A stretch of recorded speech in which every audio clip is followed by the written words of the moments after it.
मुंबईतील बिहार भवनावरून राजकारण चांगलंच पेटलंय। मनसेनं बिहार भवनाला विरोध केल्यानं बिहारमधील मंत्री अशोक चौधरींनी राज ठाकरेंच्या बाबत वादग्रस्त वक्तव्य केलंय। राज ठाकरे महाराष्ट्राचे राजा आहेत का असा सवाल अशोक चौधरींनी उपस्थित केला। फालतू आणि घटिया या शब्दांचाही अशोक चौधरींनी वापर केलाय। दरम्यान अशोक चौधरींनी राज ठाकरेंवर टीका केल्यानं मनसेनं सुद्धा जोरदार प्रत्युत्तर दिलंय।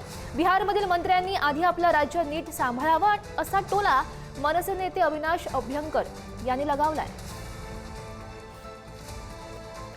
फालतू और ये सब घटिया लोग हैं, किसी का बाप का दिन नहीं बनने देगा है?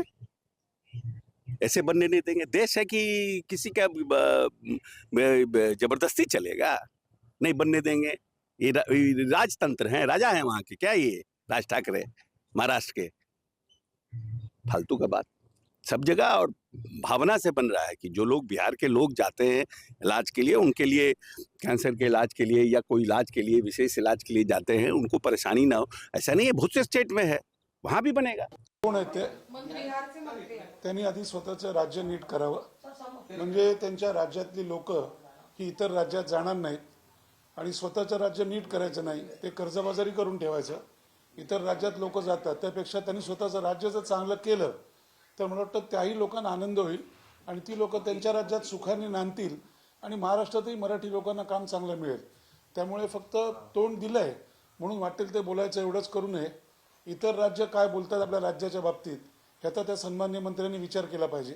माझी त्यांना विनंती आहे की बाकी अकलेची दिवाळखोरी पाजळण्यापेक्षा स्वतःचं राज्य कसं मोठं करता येईल ह्याचा विचार करावा। माझी मनसेचे जे लोक बिहार भवनला विरोध करतात त्यांना एकच सांगणं आहे की आपण बिहार भवनला विरोध करण्यापेक्षा आपण एक हार भवन उभारलं पाहिजे आणि त्याच्यावर मनसेचं नाव टाकलं पाहिजे, कारण सातत्यानं निवडणुकीत पराभव होणं हेच तुमचं काम आहे। त्यामुळे एक हार भवन उभं करा। बिहार भवन आम्ही उभं करतोय, एक हार भवन मनसेनं उभं करावं।